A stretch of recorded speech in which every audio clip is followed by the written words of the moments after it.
Vamos começar o culto nessa noite, orando ao Senhor, buscando a face dele em oração, em adoração, em ação de graça. Você que veio nessa noite para ouvir de Deus, para aprender de Deus, você que veio nessa noite para adorá-lo, comece a fazer isso, dizendo que Ele é santo, dizendo que Ele é perfeito, dizendo que Ele é puro, dizendo que Ele é gracioso, dizendo que Ele é poderoso. Senhor, nós te exaltamos nessa noite, Pai, a beleza da Tua santidade. Queremos, Senhor Deus, elevar nossos olhos ao alto, Pai, que sabemos que é de onde nos virá o socorro. O socorro foi, é e sempre será do Senhor. Veio, tem vindo e sempre acabará vindo do Senhor. O socorro vem do alto. Nós queremos, Senhor Deus, nesse momento, elevar o nosso coração a Ti. Não apenas o nosso olhar, não apenas a nossa voz, nós queremos também elevar a Ti, diante do Teu altar, o nosso coração.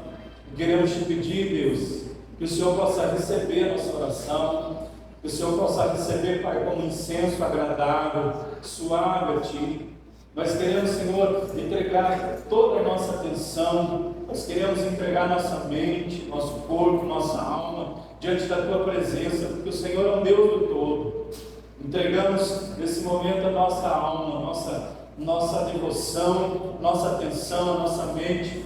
E nós te pedimos, Senhor, que o Senhor traga refrigério, que o Senhor traga, Senhor, paz, que o Senhor traga, Deus, em nome de Jesus Cristo, aquela pacificação de alma, de coração. Nós pedimos, Deus, que o Senhor traga nesse momento o renovo, não apenas espiritual, mas um renovo físico.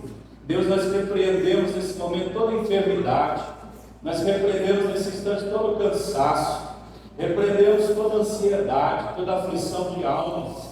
Nós ordenamos que, no nome de Jesus Cristo, tudo isso seja destruído pelo poder e autoridade que é no nome de Jesus.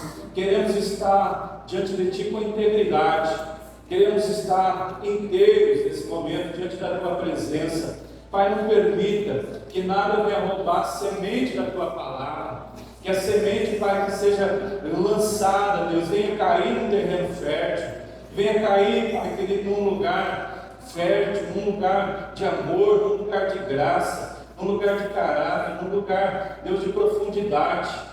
Que essa semente, Senhor, venha estar no seu tempo determinado, sendo germinada, que venha crescer, que venha florescer, e que no tempo certo possa produzir os frutos, Pai, o qual o Senhor propôs. Deus, em nome de Jesus, não deixe as aves arrebatar a semente do nosso coração. Em nome de Jesus, Pai. Amém e graças a Deus. Você pode dar um forte aplauso ao Senhor?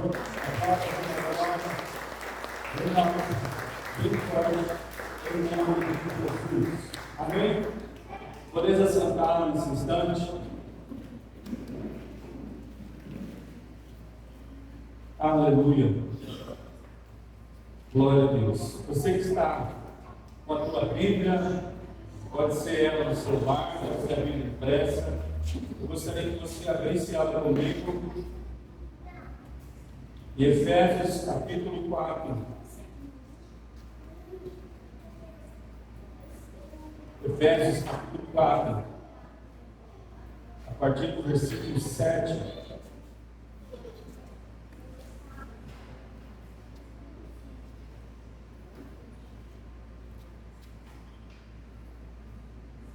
Efésios 4, 7. Foi onde nós paramos.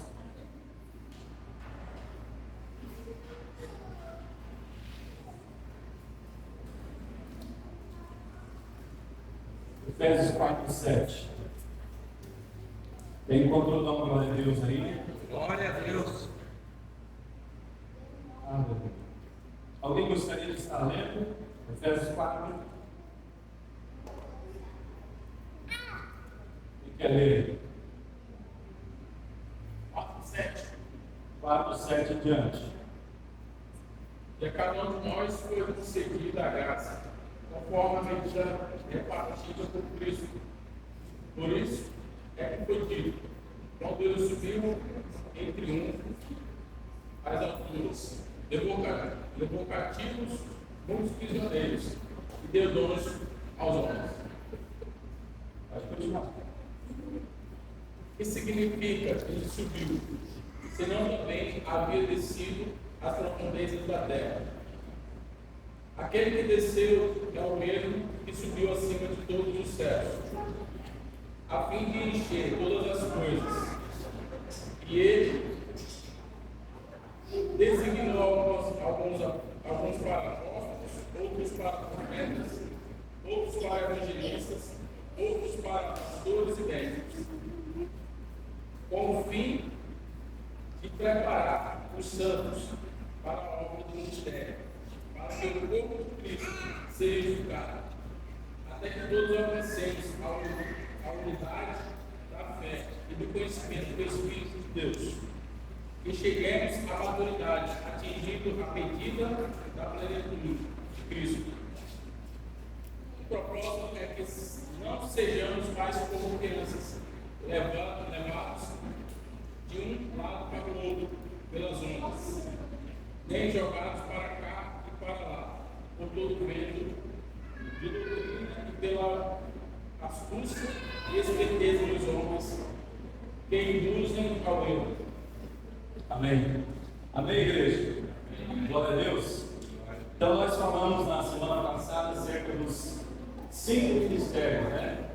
Os dons de ministério que são Apóstolo,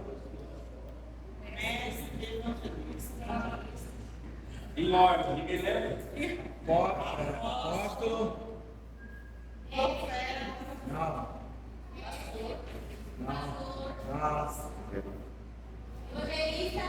É apóstolo, profeta, pastor, evangelista e mestre. Não. Apóstolo, profeta, evangelista, pastores e mestres.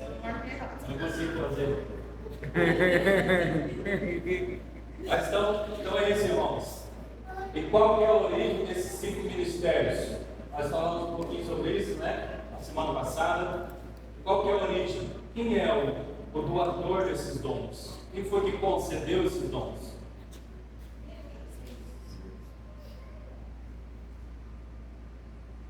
Versículo 7 diz assim, ó, eu não vou ler todos os textos de novo, falar tudo que foi falado, só para a gente dar uma lembrada.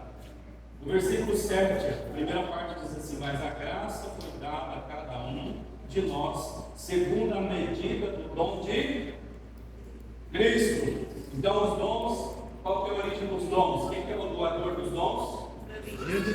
Cristo. Nós vimos que ali existem 3 tipos de origem no que se diz respeito aos dons: o Pai, o Filho e o Espírito Santo. Quando se trata de dom de salvação, a Bíblia diz que foi concedido pelo... Por quê? Dom de salvação.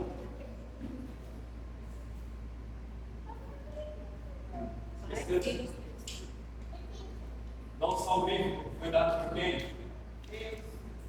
Ora, a salvação não vem de vós, é dom de Deus. Não vem de vós, não vem do homem, para que ninguém se glorie. Efésios 2, 7 em diante. Quando se diz respeito aos dons de serviços, a origem é quem? Dom de serviço? Palavra de sabedoria, palavra de conhecimento, fé. Por quem? Pastor já falou aí. Não lembra? Espírito Santo. Glória a Deus. Se esse foi dado, se o dom de ministério foi dado por Jesus o Cristo, se o dom salvífico foi dado por Deus o Pai, esse claramente seria, então, pela lógica, concedido pelo Espírito Santo.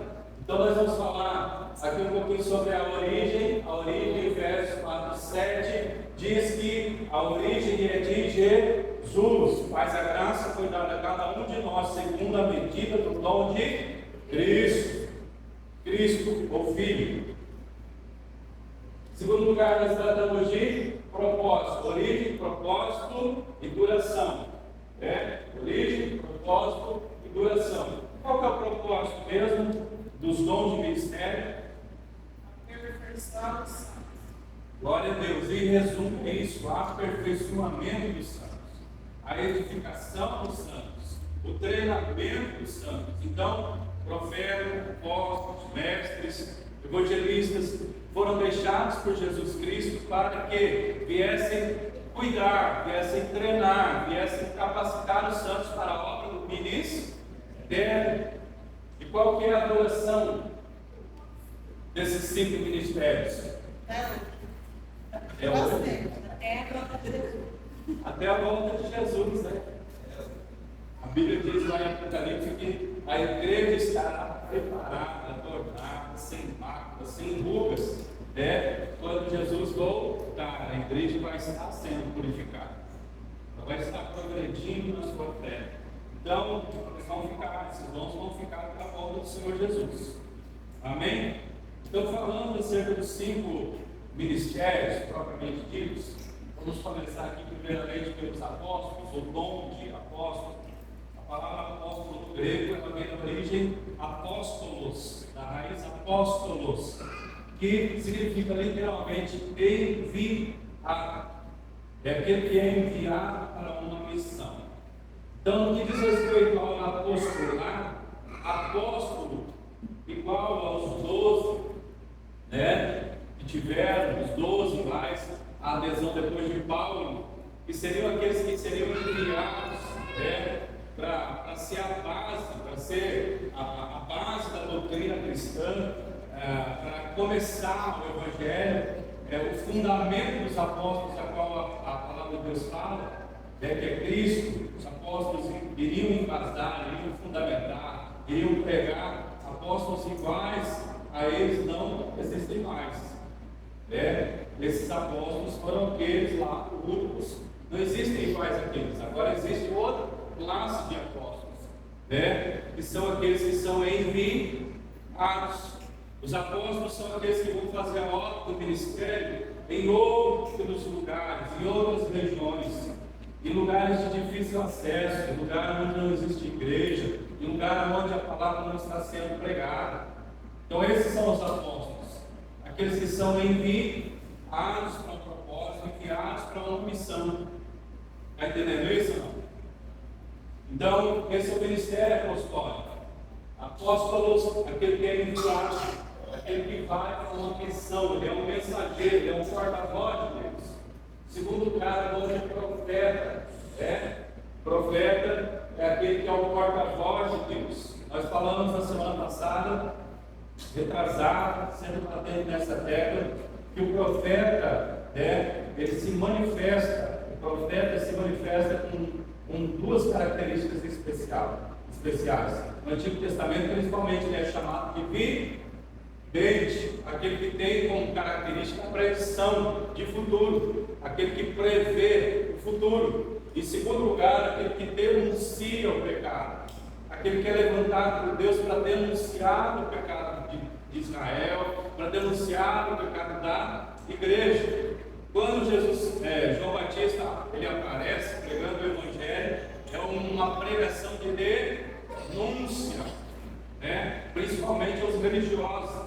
A mensagem de João Batista tem como tema central o arrependimento. Arrependei-vos, porque é chegado o reino de Deus.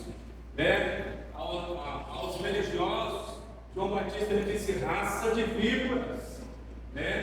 Então, ele era uma pessoa que não tinha medo de falar o nome de Deus, de denunciar, apontar os pecados, acima de tudo. Ele veio para preparar o caminho do Messias, e a Bíblia diz que João Batista ele foi morto como? Como que João Batista morreu? Decapitado. Por quê? Porque ele comprou, não pagou, porque ele deu calote. Por quê?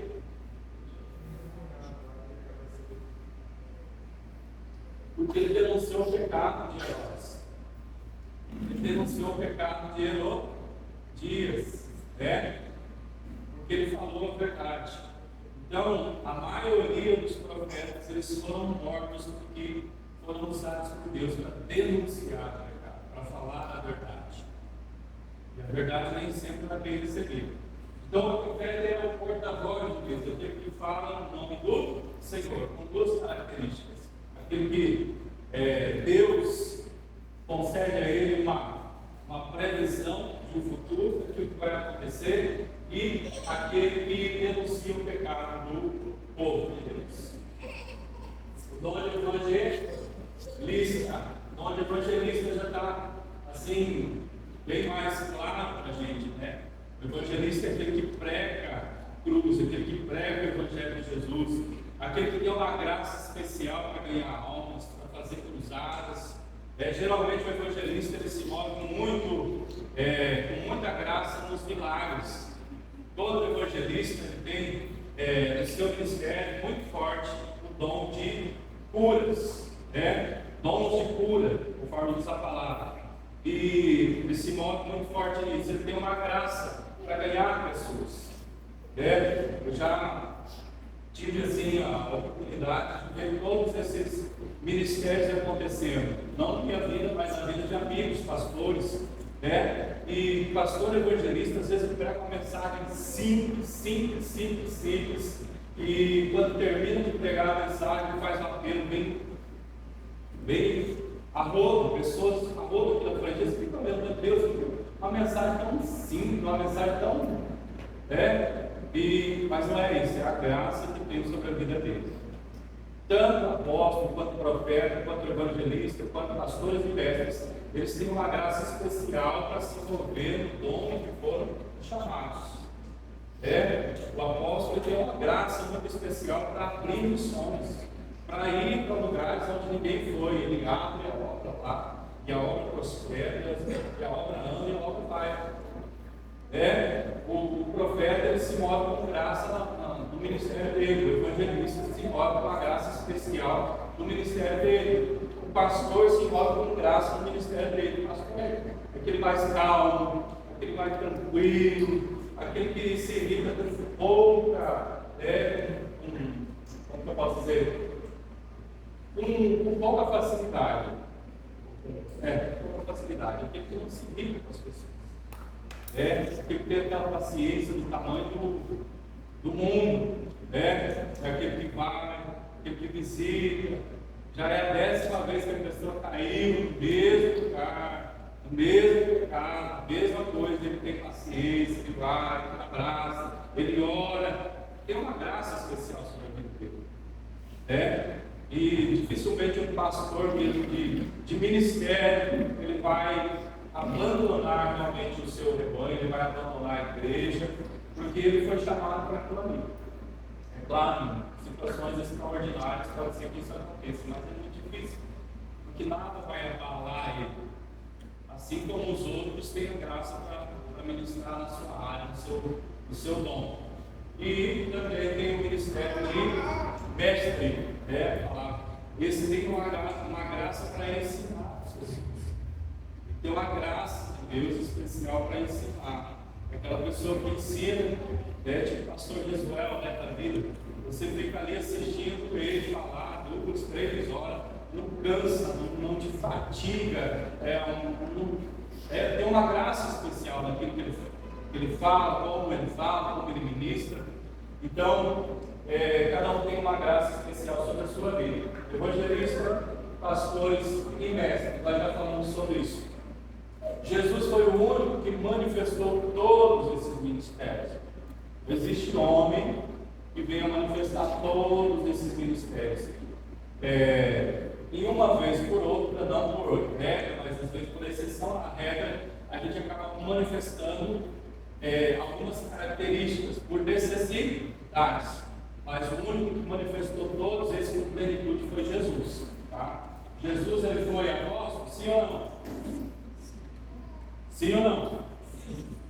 Sim, Jesus ele foi apóstolo. Ele foi um enviado por Deus. Quando Jesus ele aparece lá em João capítulo 20, ele chega diante dos seus discípulos, depois de haver ressuscitado, e ele diz para os seus discípulos: paz esteja convosco, a assim como o Pai me enviou, eu envio a vós.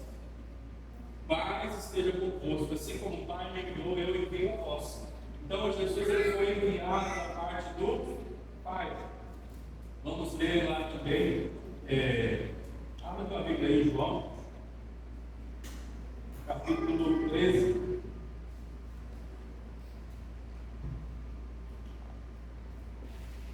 Versículo 20, João 13, 20. Você vai ver também uma parte onde Jesus ele é dito também como um apóstolo enviado do Pai. Não com essa palavra apóstolo, né? Mas com os significados.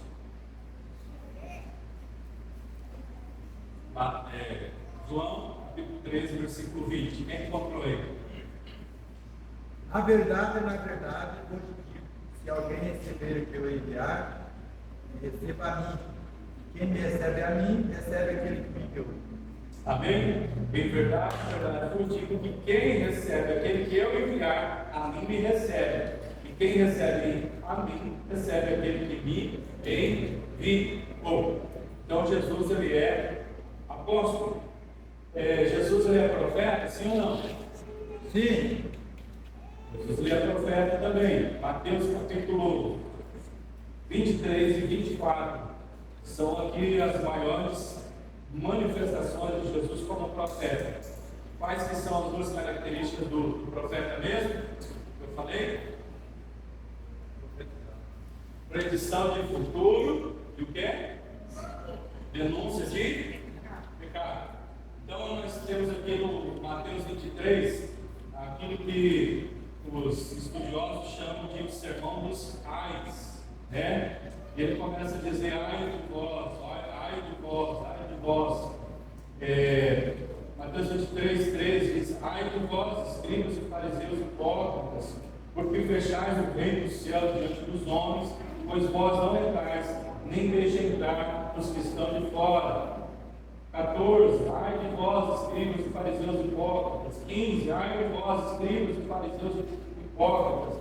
17, insensatos, né? E assim ele vai. 23, ai de vós, escribas e fariseus hipócritas. 25, ai de vós, escribas e fariseus, e assim vai. Por isso é conhecido como o sermão dos ais, porque é Jesus denunciando a hipocrisia dos religiosos da sua época, uma das maiores manifestações de Jesus no caráter profético.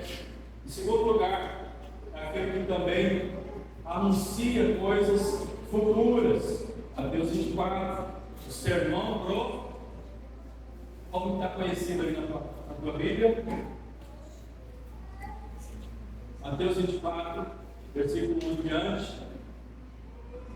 Quem tem a Bíblia impressa, o que está escrito aí? Sermão profético.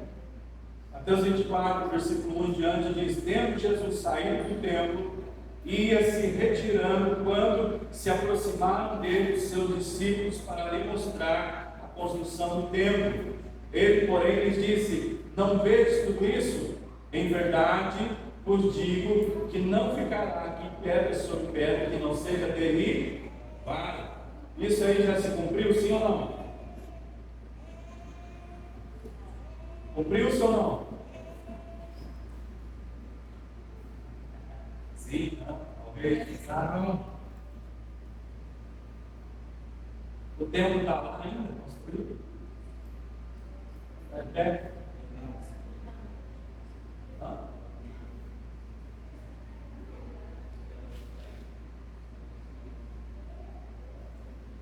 O templo ao qual Jesus se referia está lá de pé?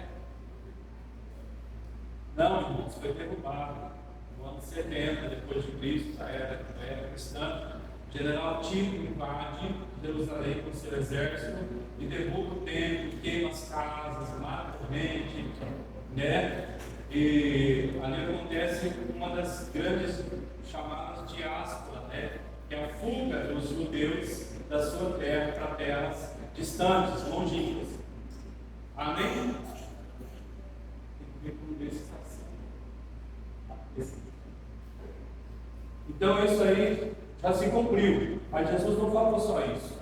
Isso aí, a profecia de Jesus, ele tem duplo significado nesse texto aqui. Primeira parte, ele fala sobre algo que iria acontecer, já aconteceu, e agora ele fala sobre coisas futuras. Ali ele estava falando da destruição do templo, e depois ele começa a falar sobre o período do tempo final, as coisas dos últimos dias. Ele está falando do Apocalipse aqui, da grande tribulação, versículo 3. Diz assim: no Monte das Oliveiras, achava-se Jesus assentado. Quando se aproximaram dele, os discípulos, em particular, e lhe pediram: dize-nos quando sucederão estas coisas, e que sinal haverá da tua vinda e da consumação do século. E ele lhes respondeu: vede que ninguém nos engane, porque virão muitos em meu nome, dizendo: eu sou Cristo, e enganarão a muitos. Certamente ouvireis falar de guerras, rumores de guerra. Vede, não vos assustei, porque ainda é necessário assim acontecer, mas ainda não é o fim. Porquanto se levantará nação contra nação, reino contra reino, e haverá fomes, terremotos em vários lugares.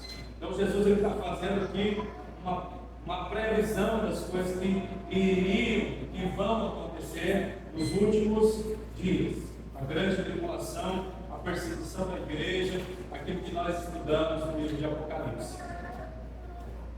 Alguma dúvida até aqui ou não? Então Jesus ele manifestou o dom de apóstolo, o dom de profeta. Jesus manifestou o dom de evangelista também ou não? Sim. Mateus capítulo 4, versículo 23. Dizia assim: percorria, qual é o cheio? Percorria Jesus toda a Galileia, ensinando nas sinagogas, pregando o evangelho no reino e curando toda sorte de doenças e enfermidades entre o povo.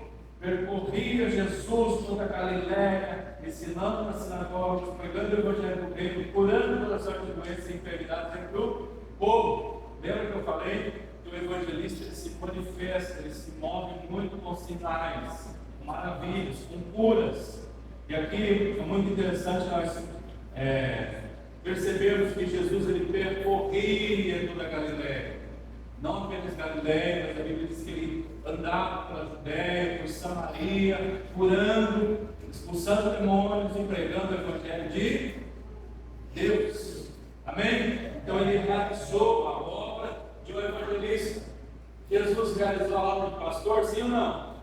Essa foi forte, pastor.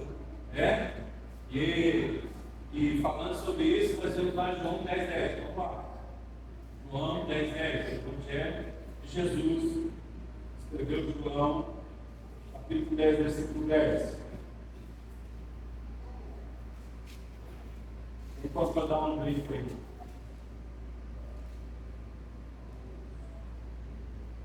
Aí eu vi. Encontrei. 10. Pode ler o versículo 10 até o 17. O ladrão não vem senão a roubar, a matar e a destruir. Eu vim para que tenha vida e a tenha com abundância. Eu sou o bom pastor. O bom pastor dá a sua vida pelas ovelhas. Mas o mercenário, que não é pastor, de quem não são as ovelhas, vê vir o lobo e deixa as ovelhas e foge. E o lobo as arrebata e dispersa. Ora, o mercenário foge, porque é mercenário, e não tem cuidado das ovelhas. Eu sou um bom pastor, e conheço as minhas ovelhas, e das minhas sou conhecido. Amém? Até o 14? Pode ir. Assim como o Pai me conhece a mim, eu também conheço o Pai e dou a minha vida pelas ovelhas. Ainda tenho outras ovelhas que não são deste aprisco, também me convém agregar essas, e elas ouvirão a minha voz. E haverá um rebanho e um pastor. Por isso o Pai me ama, porque dou a minha vida para tornar a tomá-lo. Ninguém me tira de mim, mas eu de mim mesmo a dou. Tenho poder para dar e poder para tornar a tomá-lo. Esse mandamento recebi do meu Pai. Amém? Amém. Glória a Deus. Então Jesus ele disse: eu sou o bom pastor. O pastor, o bom pastor, ele dá a vida pelas suas ovelhas. Ele diz: eu conheço o nome. O ladrão, diz o mercenário, ele vê chegar o roubo, ele vê chegar o ladrão e roubar as ovelhas, ele faz nada. Mas o bom pastor é aquele que entrega a sua vida pelas suas ovelhas. Lá em Salmo profético, Salmo 23, está falando acerca de Jesus. O que diz lá no Salmo 23?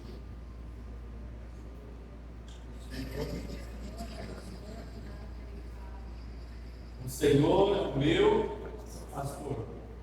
Por causa disso, não me faltará aquilo que é necessário. Ele me leva pelas águas tranquilas, ele me leva para pastos verdejantes, ele me faz repousar tranquilo. Esse é o nosso Senhor Jesus, que é também o nosso pastor. O livro de Hebreus chama Jesus de o sumo pastor. Ele é o pastor de todos os pastores. Jesus foi mestre? Sim. Mas uma das coisas que mais foi mestre. Aquele que ensina, aquele que fala, aquele que dá exemplos, aquele que ensina para a vida, aquele que ensina para atitudes, aquele que ensina para os milagres. Grande parte do ministério de Jesus foi voltado ao ensino. Jesus não estava apenas preocupado em curar, em expulsar demônios, em fazer só essas coisas. Ele não veio apenas para morrer, ele veio para ensinar acerca do reino de Deus. Ali em João 20, versículo 17, João 20, 16, João 20, 16 diz assim: disse-lhe Jesus, Maria. Ela voltando-se disse em hebraico, Rabone, que quer dizer mestre. Amém? Então, os discípulos o conheciam como mestre. As pessoas o conheceram como mestre. Então, Jesus ele exerceu esse ministério, esse dom existia sobre a vida dele de forma profunda, de forma sobrenatural. Amém? Alguém tem alguma pergunta, alguma dúvida acerca dos 5 ministérios, dos 5 dons de ministérios? Missionário, missionária. Missionário ele entra no apóstolo, aquele que sai? Eu acredito que sim, Missionário como dom, Porque assim, se a gente analisar todos esses ministérios, tem os chamados e tem os oferecido, tem muito oferecido. E oferecido ele não subsiste, ele não consegue exercer a função dele com a graça que seria realmente um chamado. Então existem missionários e missionários. O missionário realmente, o verdadeiro ungido, eu acredito que esteja muito ligado ao dom apostólico. E não apenas o que vai, mas aquele. Existem pastores que eles não são pastores locais, eles são pastores de implantação de igreja, e eles têm graça para isso. Ele vai, onde ele abre a igreja, não fecha, não. Ele vai, abre. Se eu for abrir a igreja, se eu for tentar abrir a igreja para ele, vai dar ruim. Não é meu chamado, não é meu ministério. Amém? Amém. Nós falamos um pouquinho sobre a característica de cada um, É claro, levando assim de um lado mais assim, visível dos ministérios. O apóstolo é aquele que, quando ele está governando a igreja, quando ele está na presidência da igreja, é aquele que nunca está. Os membros chegam na igreja e falam: cadê o pastor? O pastor está lá. Está lá no Peru. O pastor está lá na África. O pastor está lá no Nordeste. O pastor nunca está na igreja.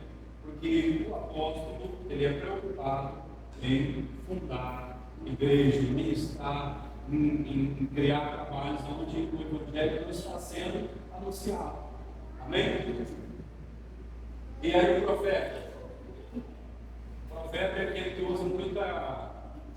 usa muitos símbolos. Então a igreja onde o profeta ele é o cara que preside a igreja, tem óleo, tem a arca da aliança, tem a porta que faz a campanha da porta, porque ele usa muita alegoria, ele usa exemplos físicos para anunciar a mensagem do Senhor, para anunciar a mensagem do Evangelho. Amém ou não? Amém? Entenderam? Porta. E evangelista, a igreja onde o evangelista ele é o presidente da obra, é uma igreja que ganha muita alma, ganha muito. Mas se ele não tiver alguém do lado dele, como ministério de pastor, ele, da mesma forma que ele ganha, ele perde. Da mesma forma que ele ganha, ele perde. Porque ele tem graça para ganhar, ele não tem graça para apacentar. Ele até tenta, ele se esforça, mas não dá. Porque não é dele, não adianta. Então ele tem que ter algum pastor junto com ele para ajudar a cuidar do rebanho. Por isso que é importante, irmão, numa igreja não ter só um pastor. Durante os anos, esses ministérios foram deixados de lado. Foram deixados de lado, muitas vezes pelo entendimento de que o apóstolo é só para aquela época. Os profetas não existem mais. Mas o texto aqui está dizendo, olha, Jesus deixou para apóstolos, Jesus deixou para profetas, evangelistas, pastores e mestres, até que a igreja se torne madura, até que a igreja chegue à unidade da fé, até que todos chegamos à medida da estatura de Cristo. Isso já aconteceu? Não, então está valendo. Eu não preciso ser chamado de apóstolo, de pastor, de mestre, mas eu preciso ter do meu lado, comigo, a igreja precisa ter aqueles que manifestam, aqueles que têm graça dos 5 ministérios, porque um vai completando o outro. Está entendendo isso, irmãos? Então é importante, não importa quem presida, se for apóstolo, se for profeta, se for mestre, mas que tenha ao seu lado uma equipe que um complete o outro do seu ministério, para que sejam completos, Por exemplo, uma igreja que ela é grande na cidade, uma igreja que tem muita gente na cidade, mas que não faz missões, está faltando alguma coisa. Porque a ordem do Senhor é ir e pregar o Evangelho a toda criatura. A igreja não pode ser só local. A igreja precisa enviar. Então, se na igreja não tem apóstolo, esse ministério vai ficar manco. Ele não vai existir. A igreja está incompleta. Está entendendo isso, irmãos? Se a igreja não tem pastor, ele vai cuidar, ele vai adular, ele vai carregar no colo. Mas não tem alguém que ensine, a igreja vai ficar manca. Então é preciso que tenha todos os ministérios dentro da igreja, para que a igreja venha crescer sadia, que a igreja venha crescer completa. Está entendendo ou não? Se a igreja não tem evangelista, fica lá 2 ou 3 caras pingados. Não vai, não rompe. Porque o pastor não sabe cuidar. Aí eu falo para o pastor assim, pastor, vamos fazer uma cruzada ali na praça. Ele até dá uma risadinha amarela, mas por dentro ele está fazendo assim, fazer cruzada, sair lá fora, evangelizar, ganhar almas. Porque não é a dele. Ele diz assim, é perigoso trazer gente de para a igreja. Como que eu vou fazer para cuidar? Ele está preocupado com aqueles que estão dentro da igreja. Não, saia. Essa é a preocupação do pastor, que os que estão aqui sejam bem cuidados. O pastor, ele é, como eu posso dizer, ele é conservador demais no extremo. Ele toma cuidado com quem entra, ele toma cuidado com quem prega, ele toma cuidado com quem está no louvor, ele está sempre ali espiando, ele está sempre ali cabreiro, com a boca atrás da orelha, porque ele tem um compromisso que é cuidar com o dele. Agora ele precisa ter uns caras meio loucos com ele, senão a obra não cresce. O evangelista ele é meio doidão, ele quer ganhar gente, ele não tem medo de gente, quanto mais melhor. Então, está entendendo, irmãos? Um ministério complementa o outro, completa o outro. Então é importante que a igreja tenha os 5 ministérios. E o mestre também. O mestre precisa É a mesma coisa do pastor. Ele quer ensinar, quer ensinar, quer ensinar, quer ensinar. Mas o mestre ele pode se tornar muito teórico. Esse é o perigo, ele vai para um lado teórico. Ah, mas vamos lá, vamos fazer não. Ele quer ensinar. A dele é ensinar. Então tem que ter um que complementa o outro. Amém ou não? Amém. Pode pôr o outro lá para a gente? Então, se não tiver nenhuma pergunta nessa parte do ciclo ministério, a gente vai passar para o próximo tema.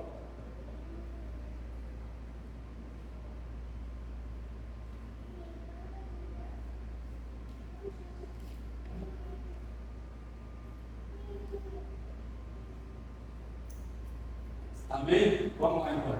Não tem dúvida? Igreja ou? O que está escrito ali, irmão? Vamos lá. Igreja ou empresa? Igreja ou empresa? Nós precisamos tomar muito cuidado sobre essa questão aqui. Um dia eu ouvi uma palavra, uma ministração sobre esse tema aqui, eu fiquei muito impactado, irmãos. Confesso para os irmãos, e é uma grande realidade isso aqui. O que a gente se preocupa? A gente se preocupa que as pessoas que estão dentro da igreja não estejam em pecado, sim ou não? A gente quer cuidar para que as pessoas não entrem em pecado. A gente quer cuidar para que as pessoas não tragam o mundo para dentro da igreja, sim ou não? Mas só que existe um negócio muito sutil que está acontecendo, principalmente nesses últimos dias, que tem se trazido uma visão empresarial para dentro das igrejas. E isso é mundo, sabe ou não? É mundo mesmo. Uma coisa é igreja, outra coisa é empresa. Uma coisa é igreja e outra coisa é empresa. É porque tem se infiltrado dentro da igreja essa visão empresarial. Igreja não é, igreja jamais será como empresa. E nós vamos ver aqui alguns comparativos para que você possa entender o que é uma coisa e o que é outra coisa. Você vai ver que não tem nada a ver. Porque, irmãos, o texto aqui fala, de Efésios 4, que Jesus deixou os apóstolos, os pastores, os profetas, para que os crentes viessem ser amadurecidos. E o texto diz assim, para que não sejais como meninos, levados de um lado para o outro por todo vento de doutrina. A igreja é muito imadura, irmãos. Se o cara sobe aqui no altar, ele pega esse microfone, ele fala o nome de Jesus, a igreja ali embaixo dá glória a Deus. Mas não quer dizer que quem subiu aqui e fala Jesus, realmente está pregando o Evangelho. Porque muitos estão usando o microfone, usando o nome de Jesus, e tudo que eles não estão anunciando é Evangelho.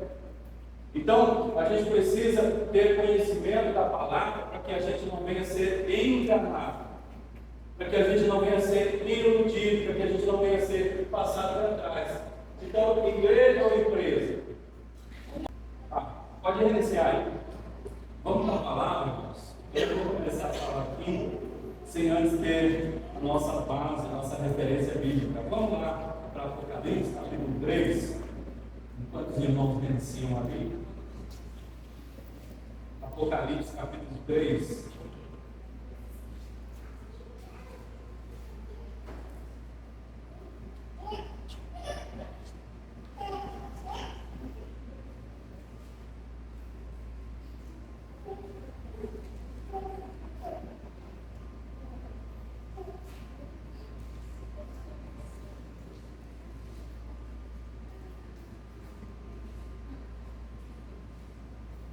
Quem encontrou Apocalipse 3? Glória a Deus. Agora nós vamos ler primeiro, aqui Apocalipse 3, os dois versículos 8 e 10. Capítulo 3, versículo 8 e 10. Depois nós vamos ler o 17, tá bom? Vamos lá? Versículo 8. Alguém lê para a gente bem alto? Conheço as tuas obras, que antes de tudo uma porta aberta, que ninguém pode fechar. Sei que aqueles que dão força. Entretanto, guardaste a minha palavra e não negaste o meu nome. Amém. 8, né? Versículo, agora 10. Mesmo que guardaste a minha palavra, guardaste a palavra da minha perseverança, também eu te guardarei na hora da tribulação, que é vir sobre todo mundo, para provar os que habitam sobre a terra. Amém? Aqui nós temos uma carta que está sendo ditada por Jesus, escrita ali pelo apóstolo João, para ser enviada à igreja de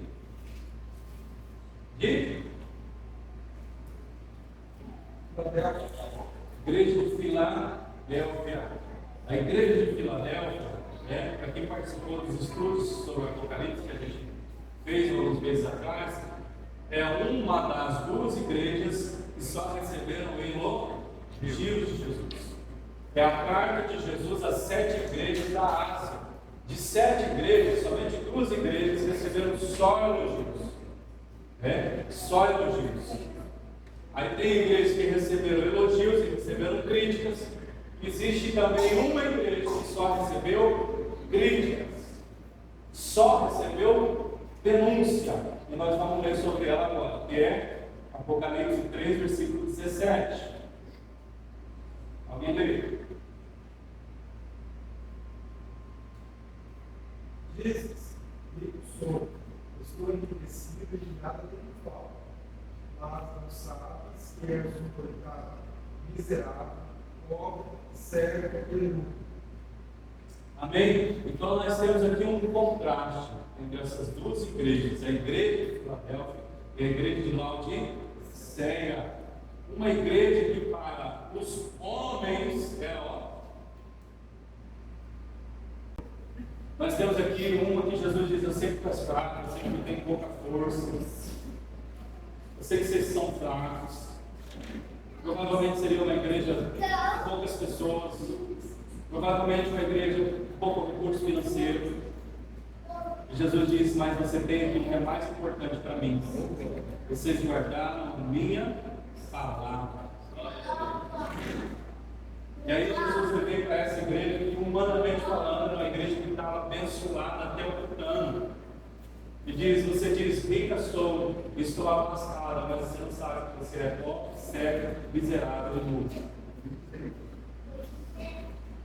Você está entendendo isso?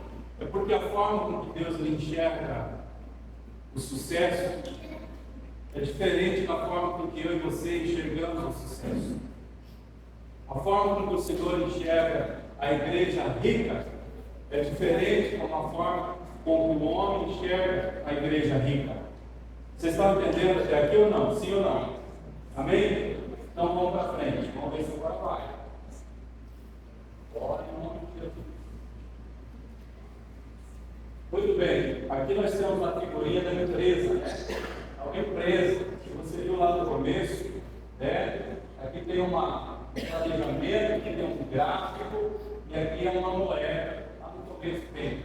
Quer dizer o quê? Meta financeira. Então, isso aqui já ilustra um pouquinho daquilo que nós queremos falar nesses minutos aqui, para fazer a distinção entre igreja e empresa. Porque o Senhor Jesus nos chamou para ser igreja dele. Sim ou não? Sim.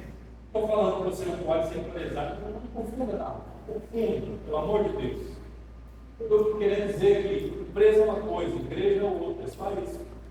E tem muitos pastores que não são pastores, são empresários. Estão no lugar errado. Por outro lado, também tem empresário que é pastor, está no lugar errado.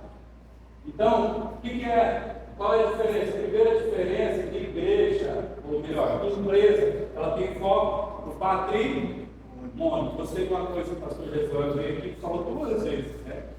Falou 2 vezes. Então, às vezes, um membro fica resistente de entregar uma oferta, de entregar um dízimo, e ele diz assim: ó, pastor, mas a oferta, o dízimo que eu estou dando é para fazer isso, tá? É para pintar a parede, é para pôr o piso, tá? Não é para fazer outra coisa, não. Aí o pastor Josué disse assim: então, quando ele tiver uma dificuldade, o casamento dele, quando ele tiver uma coisa, ele chega aqui e coloca a cabeça para a parede e orar. e aconselhar sobre a vida dele. Você lembra disso ou não? Sim. Então, é isso que eu estou querendo falar aqui nessa noite. O foco da empresa está sempre no patrimônio, é lucro. Eu fui visitar um dia de férias lá, o pessoal lá do sul, parente da pastora, e eles são de outra convicção de fé, de outra religião, vamos dizer assim. E aí ela disse, a religião que ela pratica é uma religião que faz muitas obras de caridade. Eles se empenham demais em arrecadar alimento, tem hora comunitária, tem roupa que eles distribuem, agasalho no frio, e lá faz muito frio, lá no sul. Aí ela disse, olha, eu dei os parabéns, disse, nossa, que lindo, como que eu gostaria, né, de colocar em prática como igreja lá na minha cidade esse projeto que vocês têm, muito lindo, muito legal. Aí ela falou assim para mim, pois é que nós trabalhamos sem fim lucrativo, os evangélicos não. Os evangélicos trabalham com fim lucrativo. Aí, como que eu vou contestar a mulher assim? Se você liga a televisão para um cara lá pedindo 100 pessoas com R$1.000, 150 pessoas com uma oferta de R$1.500. Então, irmãos, o que a gente precisa entender é que a igreja do Senhor Jesus não tem como principal objetivo produzir patrimônio, produzir lucros. Não é esse o objetivo da igreja. Qual é o objetivo da igreja? Qual é o foco da igreja? O foco da igreja são vidas. O foco da igreja são almas. Está entendendo a diferença? O mercenário, ele está preocupado em saber na segunda-feira quando foi que entrou de dízimo. O pastor quer saber quantos visitantes veio na igreja. O pastor quer saber qual é o número de telefone dos visitantes. E quer saber qual que é o endereço dos visitantes. O mercenário quer saber quanto entrou de dízimo, de oferta. Você está entendendo a diferença ou não? Vocês estão muito calados. Me xingam, pelo menos. Foco em lucros, a empresa foca em lucros. A igreja foca na expansão do reino.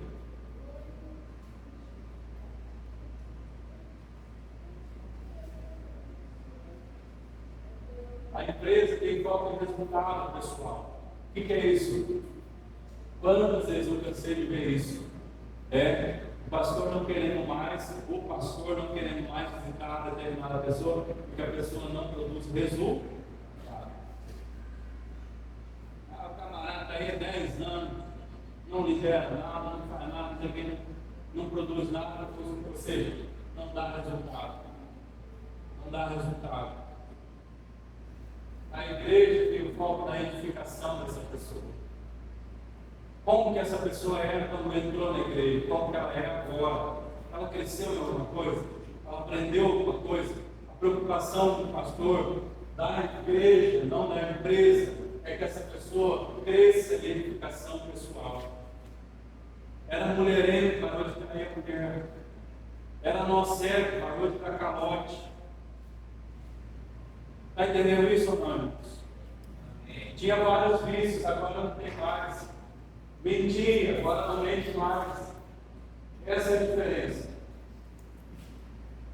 A empresa trabalha muito com marketing. A empresa trabalha muito com marketing.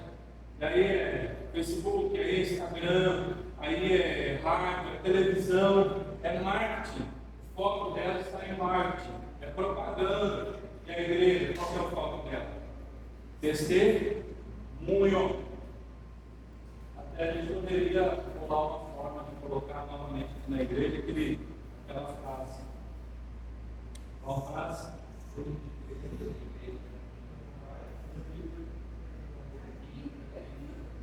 Seja a igreja para quem não vai, seja a Bíblia para quem não lê. Porque o foco da igreja está no testemunho pessoal. Testemunho pessoal. Então, o que quer dizer, irmãos? A igreja não pode ter rede social? Não é isso que eu estou falando. Estou querendo dizer que a igreja não pode viver de marketing. A igreja tem que estar preocupada com o testemunho. Os irmãos precisam buscar um testemunho do trabalho na empresa. Porque um testemunho vale mais do que 1000 palavras. Você pode falar de Cristo, você pode falar da cruz, você pode falar de Apocalipse, mas se você for um mau funcionário, se você for uma pessoa chata, desagradável, nojenta, ninguém vai querer ir para a igreja. Ninguém vai querer ir para a igreja.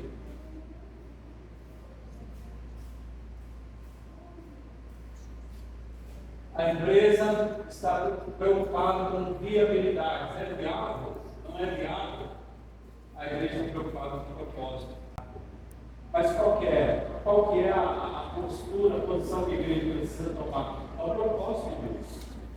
É o propósito de Deus. Não é se vai me custar caro, não é se vai me dar retorno, mas é o propósito de Deus evangelizar.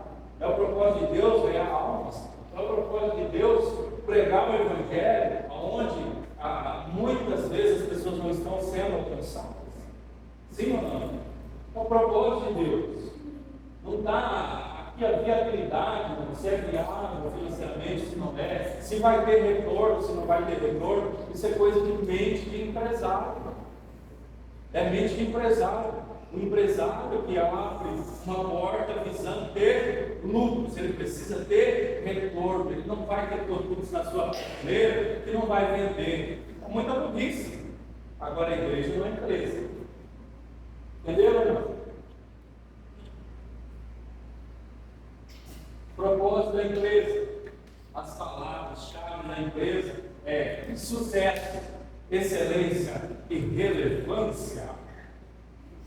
Hoje em dia tem muitos pregando isso em cima do púlpito, nos cultos de ensino, nos cultos de domingo. Seja uma pessoa excelente para você ser uma pessoa de sucesso. 5 chaves para você ser uma pessoa de sucesso. Vai ler Bíblia, meu irmão, pelo amor de Deus. Vai fazer um curso profissional, aí é outra história. Mas aqui em cima precisa ser pregado o quê? O Evangelho, a palavra de Deus, que é o quê? Humildade, caráter, serviço. É transformação de caráter, é transformação de vida. Porque o sucesso de acordo com o mundo não é o mesmo sucesso de acordo com a igreja. De acordo com Deus. Abre a sua Bíblia lá em Lucas capítulo 12. Lucas capítulo 12. Bem rapidinho. Gostaria que todos que falam inglês. E é o Evangelho, a palavra. Vamos entrando na Lucas 12, 13.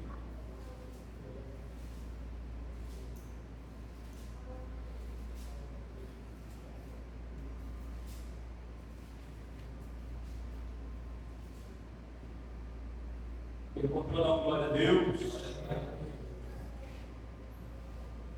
Quem pode ler para a gente bem alto?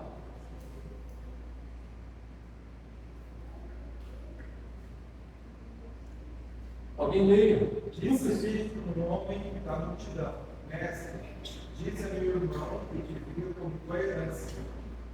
Jesus, porém, lhe disse: Homem, quem me pôs a mim por juízo entre vós? Amém.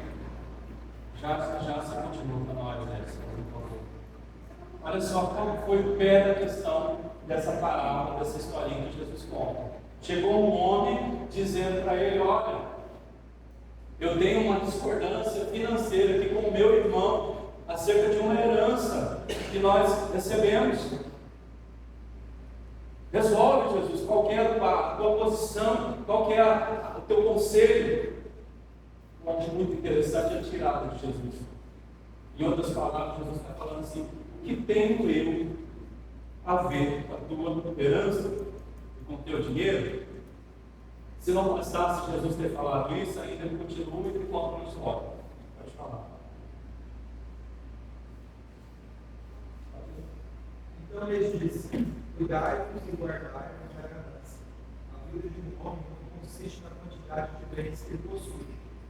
E propôs-lhes essa parábola: o campo de um homem rico produziu com abundância. Então ele pensava consigo mesmo, dizendo: O que farei? Não tenho onde guardar os meus frutos. Ele disse: Farei isso.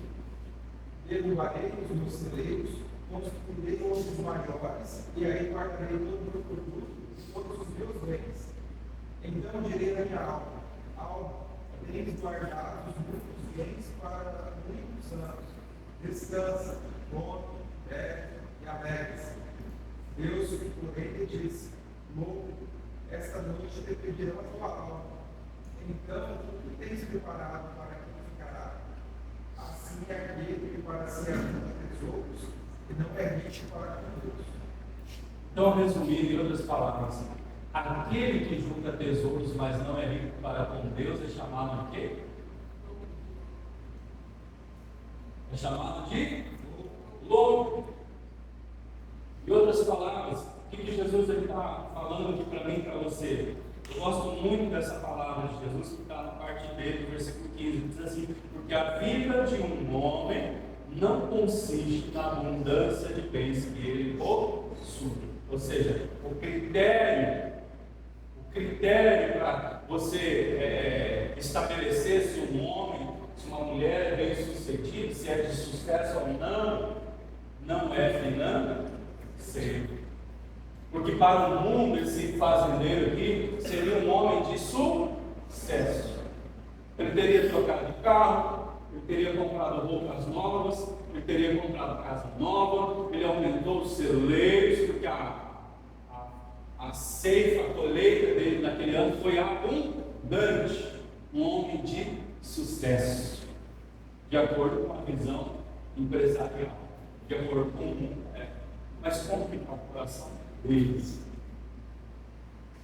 Como que está a vida pessoal dele com Deus? Como que está a intimidade dele com Deus? Entenderam essa questão? Sim ou não? Sabe qual que é o problema? Um negócio chamado teologia da prosperidade invadiu, impregnou todas as igrejas do Brasil, e a gente precisa tomar muito cuidado com ela. Porque a teologia da prosperidade, ela fala acerca do ter. Uma pessoa, para ser uma pessoa de Deus, ela tem que ter muito. Uma pessoa, para ser de Deus, ela tem que ter uma boa saúde. Uma pessoa, para ser de Deus, ela tem que ter um bom carro. Ela tem que ter uma boa casa, senão Deus não está abençoando. Aonde está escrito isso? Onde está escrito que a pessoa tem que ter um bom carro, tem que ter uma boa casa para Deus estar abençoando? Isso é teologia da prosperidade. E junto com ela veio essa nova visão, essa nova onda de tem se pregado, uma visão empresarial dentro das igrejas. Empresarial dentro das igrejas. Você pode ter uma reunião de empresários? Pode ter sim. Pode trazer um empresário para ensinar para a igreja? Pode sim. Mas em cima do altar se prega a palavra de Deus. Se ensina a viver o Evangelho, que é a essência, é a base para todas as coisas. Tem um ditado que diz assim: se tudo que a pessoa tem é só dinheiro, ela é a mais miserável de todas. O mais miserável de todos é aquele que só tem dinheiro. Então nós precisamos entender isso. Em nome de Jesus. Jesus diz assim: não se pode servir a dois senhores. Não se pode servir a Deus e a quem? A mão. Porque ao passo que agrada um, desagrada o outro. Quando tenta agradar o outro, desagrada um. Não se pode agradar a Deus do dinheiro.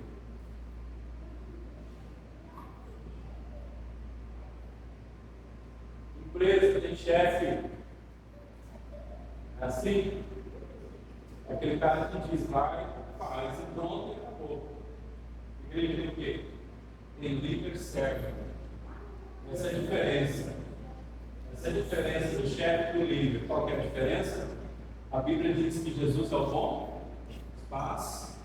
O bom pastor é aquele que dá a vida pelas suas ovelhas. O pastor é aquele que guia as ovelhas como?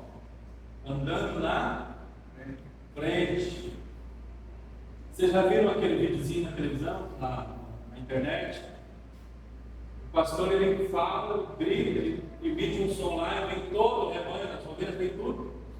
E quando é outra pessoa que fala, que grita, que chama, elas não vêm. Porque o texto diz assim: elas ouvem a minha voz, e eu as conheço pelo nome. Mas existe uma outra forma aqui de entender o texto aqui, do líder servo, do chefe. Qual que é a diferença? É que o líder servo, ele vai na frente, como um bom pastor, ele vai na frente das ovelhas. Ele está na frente das ovelhas. Um dia, um passeio lá no Oriente, estavam fazendo uma caravana, e o cara que estava direcionando aquela caravana olhou de longe e disse: olha, aquele cara lá é novato, ele não sabe pastorear não. Aí aqueles que estavam visitando aquele lugar perguntaram: mas por quê? Por que você está falando que ele é novato? Porque ele estava assim atrás das ovelhas, estava querendo tocar as ovelhas, a ovelha iria, voltava, andava em círculo, porque ele estava querendo tocar as ovelhas que nem se toca a galinha. Não se toca a ovelha, não se dirige a ovelha dessa forma. Ovelha, ela se dirige por frente. O pastor, ele vai na frente e as ovelhas vão atrás. Ele grita, ele chama e elas vão atrás. Então, existe uma diferença entre líder-chefe e aquele que tem um líder servo e aquele que é chefe. Empresa tem chefe, aquele que manda, aquele que não faz isso, faz aquilo. Jesus, ele censurou os escribas, os fariseus, dizendo: olha, façam aquilo que eles mandam, mas não fazem aquilo que eles fazem. O bom líder é aquele que lidera pelo exemplo. O bom pai é aquele que ensina pelo exemplo. Se você fala para o teu filho, não fala palavrão, que eu vou te bater. E aí você fala. Você acha que ele vai guiar, vai ser seguido por quê? Por aquilo que você fala ou por aquilo que você faz? Ele vai sempre ser guiado por aquilo que você e eu fazemos. Amém? Então, na igreja e a empresa tem chefe e a igreja tem líder servo. Jesus foi o líder, é o líder da igreja até hoje, é o sumo pastor, é o sumo exemplo. O que Jesus fez? Ele serviu. Ele disse: olha, vocês devem servir uns aos outros. Mas ele mesmo se colocou diante dos seus discípulos e lavou-lhes os pés. Ele serviu. Ele diz: o Filho do Homem não veio para servir, mas sim para ser servido.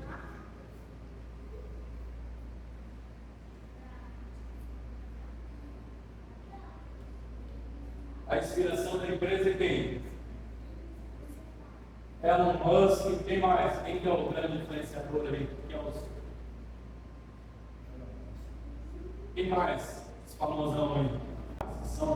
Nossa, meu referencial. Minha inspiração. Quero ser igual a ele. Quero seguir os ensinamentos dele. A inspiração da igreja verdadeira é Jesus. Se o Pablo Marçal disse que para você ser um homem, uma mulher de sucesso, você tem que ter, vai ver o que Jesus disse. O foco de Jesus não é ter, não. O foco de Jesus é ser. Seja uma pessoa que fala, seja uma pessoa amorosa, seja uma pessoa misericordiosa. Não importa se você tem de dinheiro e a tua alma é perdida, não vale de nada. Jesus vai te chamar de louco. Já estamos chegando no fim. A empresa tem concorrência. E aí abre outro prédio aqui na frente, aqui lá. Aí começa a disputa, a difamação. Aí não vai lá, porque eu fiquei sabendo que aquele pastor ali é pilantra, porque eu fiquei sabendo que não sei o que lá. E é disputa, é concorrência. Agora, qual é o comportamento da igreja de Jesus? É unir, tá? É pelo reino. Será que lá no céu vai ter uma plaquinha assim, dizendo: olha, aqui o uso exclusivo da igreja, pulando e tal? Será que vai ser assim, tudo divididinho lá no céu? Vai ter lotes? Será que o novo céu e nova terra vai ter diferentes denominações separadas? Jesus diz assim: Pai, eu oro para que eles sejam um, assim como eu e o Senhor somos um. Lá em João 17. Aqui eu falei sobre Lucas 12, De acordo com a empresa, a visão empresarial, o fazendeiro de Lucas 12, ele é uma pessoa de sucesso. Mas de acordo com a visão de Deus, é um fracasso total. Louco, hoje pedirão a sua alma, e o que tens preparado para quem será? Louco, essa noite pedirão a sua alma, e o que tens preparado para quem será? Nós vemos Jesus lá no deserto, e a Bíblia diz que Satanás veio sobre ele e fez várias propostas, dizendo: olha, se tu és filho de Deus, ordena que essas pedras se transformem em pães. Se tu és filho de Deus, eu dou todos os reinos da terra se prostraram a mim, adorar. Se tu és filho de Deus, salta aí no final do templo. O que Jesus disse? Quando ele foi tentado a fabricar pão de pedra, ele disse: nem só de pão viverá o homem, mas de toda a palavra que sai da boca do meu Pai. Quando ele foi tentado a se prostrar diante de Satanás e adorar, com a promessa de que Satanás iria dar os reinos da terra, ele disse: somente o Senhor adorarei, somente a Ele eu darei culto. Sabe o que isso quer dizer, irmãos? É que tem muitas pessoas dentro da igreja entendendo essa proposta de Satanás como oportunidade. Olha, que oportunidade que eu recebi, rapaz. Satanás está dizendo para ele assim: olha, se você se prostrar diante de mim e adorar, eu vou te dar o reino nessa terra. Ele está dizendo: que oportunidade. Porque não tem discernimento, porque não tem entendimento da palavra.